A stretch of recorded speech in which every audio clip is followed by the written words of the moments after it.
بسم اللہ الرحمن الرحیم۔ السلام علیکم۔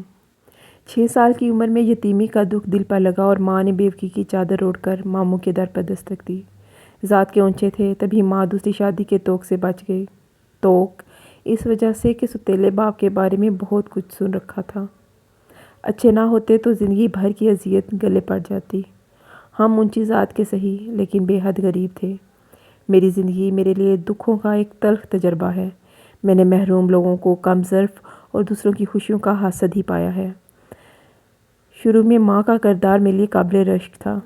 وہ میرے نزدیک کسی دیوی سے کم نہ تھی، لیکن آہستہ آہستہ جب شعور پختہ ہوتا گیا تو ماں کی شخصیت کے تاریک گوشے بھی اجاگر ہوتے چلے گئے۔ یہ بات سمجھ میں آ گئی کہ امی نانی کے گھر بھی رہ سکتی تھی، ماموں کے گھر ہی کیوں رہتی تھی۔ میرا ماموں ایک اوسط درجے کا آدمی تھا۔ گھر میں دولت کی ریل پیل نہ تھی، مگر فاقوں کا خوف بھی نہ تھا۔ اتنی سی فراغت ایک عام آدمی کے تفنن تابع کے لیے کافی ہوتی ہے۔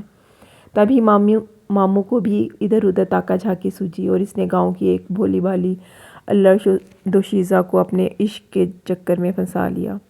نورن کی نیچی ذات بھی ماموں کے پیار کی راہ میں دیوار نہ بن سکی اور دونوں کے پیار کے چرچے گاؤں میں کچے چاولوں کے کھیتوں سے آنے والی مہک کی طرح پھیلنے لگے۔ ہمارے خاندان کا طور تھا کہ اونچی ذات والوں کا بیاہ نیچی ذات والوں میں نہیں ہو سکتا تھا۔ کوئی سید ہے تو رشتہ سیدوں میں ہی ہوتا۔ قریشی اپنے رشتے قریشیوں کے ساتھ ہی جوڑتے۔ گاؤں میں تب کوئی ایسی مثال نہ تھی کہ رشتہ ہم پلہ لوگوں میں نہ ہوتا۔ نورن گاؤں کی سب سے زیادہ خوبصورت لڑکی تھی، مگر ذات کی کمہارن تھی۔ پھر جب ماموں نے خاندان میں اعلان کر دیا کہ وہ نور کمہاری کے علاوہ کسی سے شادی نہ کریں گے تو جیسے قیامت ٹوٹ پڑی۔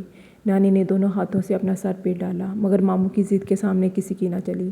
انہوں نے نورن کی خاطر خاندان بھر کو خفا کیا اور خدا حافظ کہہ کر چلے گئے۔ اس کمہارن سے اس کے والدین کے گھر جا کر نکاح پڑھوا لیا۔ نانی غریب روتے روتے بے ہوش ہو گئیں کہ ہائے میرے بیٹے کو مٹی کے برتن بنانے والوں نے پیار کا جھانسا دے کر کسی بھٹے میں جھونک دیا ہے۔ وہ روتی جاتی تھی اور کہتی جاتی تھی، ارے کمہارن، جو میں نے تجھ کو اپنے بیٹے کے گھر بسنے دیا تو میرا نام بھی ماجوی نہیں۔ ان دنوں نانی بہت آزردہ رہا کرتی تھی اور امی بیوہ ہو کر میکے آ چکی تھی۔ ایک دن نانی میری ماں سے بولی، عالیہ، تو بھائی کے گھر جا کر رہ اور اس نورن کمہاری پر نظر رکھ۔ ہو سکے تو ایسی چال چلنا کہ یہ کمزاد چھوکری 2-4 دنوں میں ہی میرے بیٹے کے گھر سے چلتی پھرتی نظر آئے۔ اماں جان، آپ فکر مت کیجیے، بس چند دن صبر کر لیں۔ ان دنوں میں 9-10 سال کی تھی جب ہماری والدہ صاحبہ نے اپنی بھابھی اور بھائی کے گھر میں مستقل ڈیرا ڈال دیا۔ ماموں مومانی نے خندہ پیشانی سے ہمارا استقبال کیا۔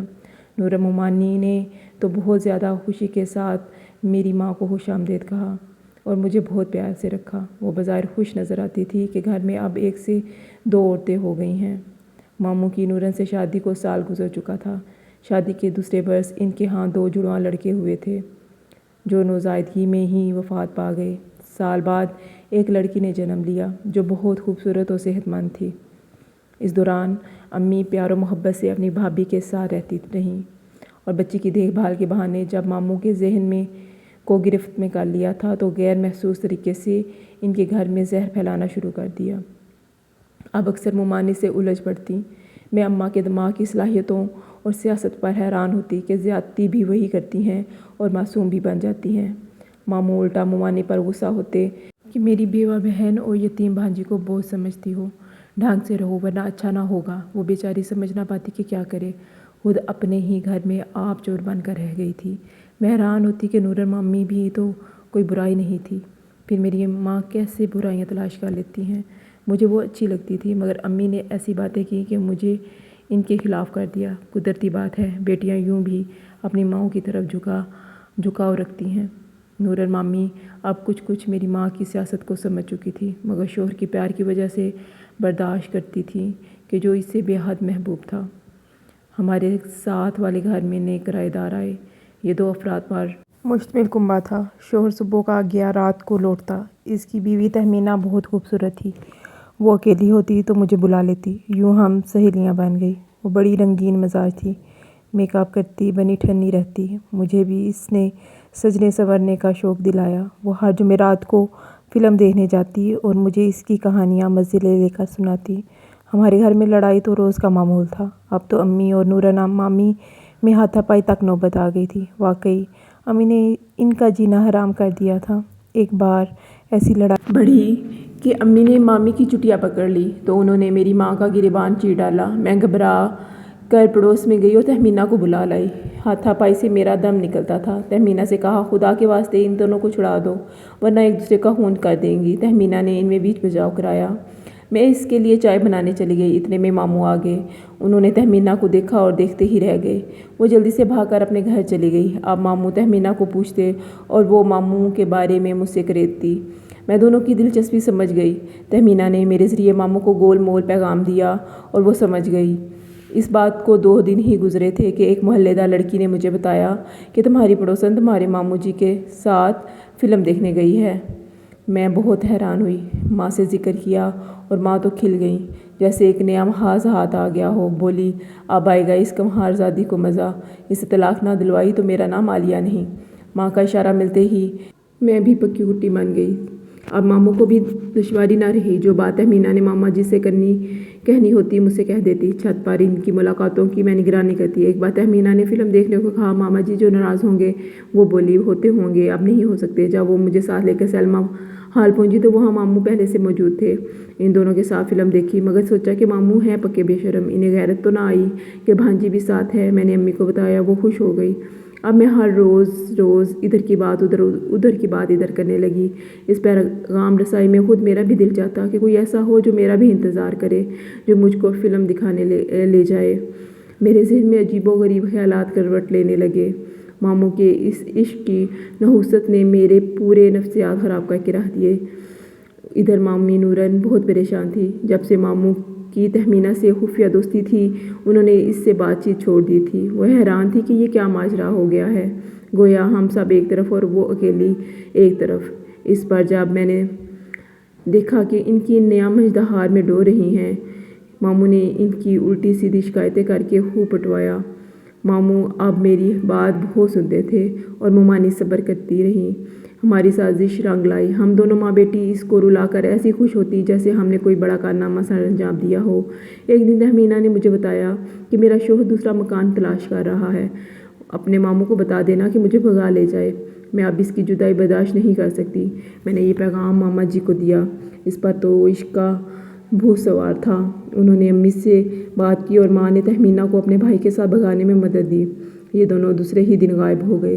صبح نورن مامی کو جب پتہ چلا تو انہوں نے رو رو کر برا حال کر لیا۔ جب وہ رو رہی تھی تب نہ جانے کیوں مجھے دکھ ہو رہا تھا۔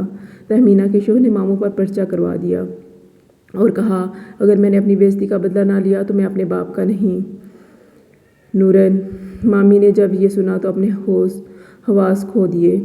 دوسرے دن اس نے خود پر مٹی کا تیل چھڑکا اور جل کر مر گئی۔ اس دن مجھے اتنا دکھ ہوا کہ خود سے نفرت سی محسوس ہوئی۔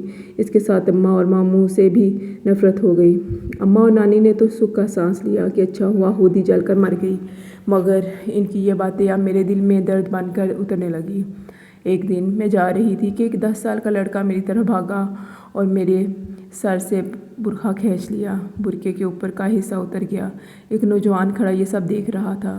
اس لڑکے نے اس کو برا بھلا کہا اور میری جانب آ کر پوچھا، آپ نے کہاں جانا ہے؟ اس کا انداز ایسا تھا کہ میں شرما گئی۔ وہ نوجوان میرے دل کو بھایا مگر میں چپ تھی۔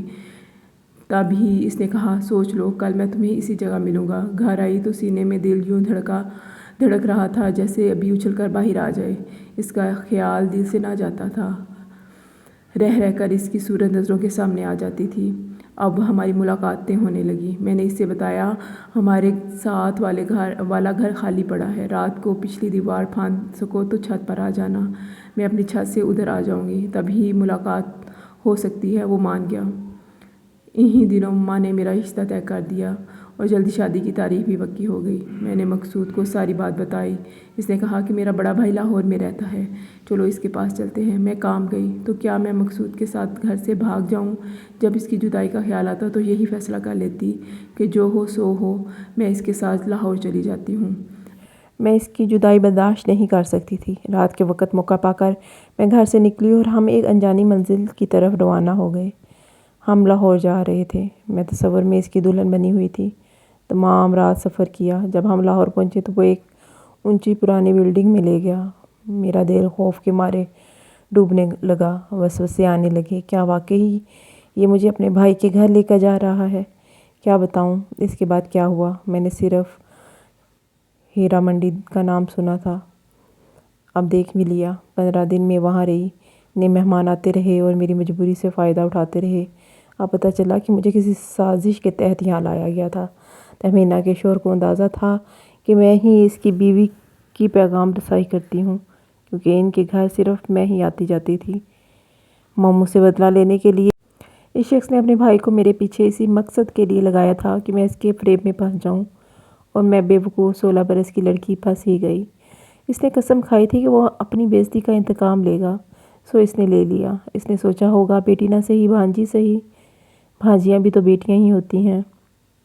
یہ سب کیا دھرا میری ماں کا ہی تو تھا۔ آخر ایک پھول والے کو مجھ پر ترس آ گیا، جو بلڈنگ میں گجرے پہنچانے آیا کرتا تھا۔ اس نے کہا میں تم کو یہاں سے بھگا دوں۔ میں نے اس پر بھروسہ کر لیا۔ اس نے مجھے کسی طرح بلڈنگ سے نکالنے کا طریقہ بتا دیا، اور جب میں سڑک تک آ گئی تو وہ مجھے کسی غلط جگہ لے جانے کی بجائے سیدھا اڈے پر لے آیا اور پنڈی جانے والی گاڑی میں بٹھا دیا۔ گھر پہنچی تو کس حال میں ماں کو ساری بات بتا دی۔ وہ بہت روئیں، مگر اب کیا ہو سکتا تھا؟ دریدہ چادر تو سل سکتی ہے، مگر گئی عزت واپس نہیں آ سکتی۔ ماں نے اس دن نورن کمہاری کو یاد کیا اور رو کر اس کی روح سے معافی مانگی۔ ہاں ماں، بیٹی کو اپنی غلطی کی سزا مل چکی تھی۔ سچ ہے، اللہ کی لاٹھی بے آواز ہے۔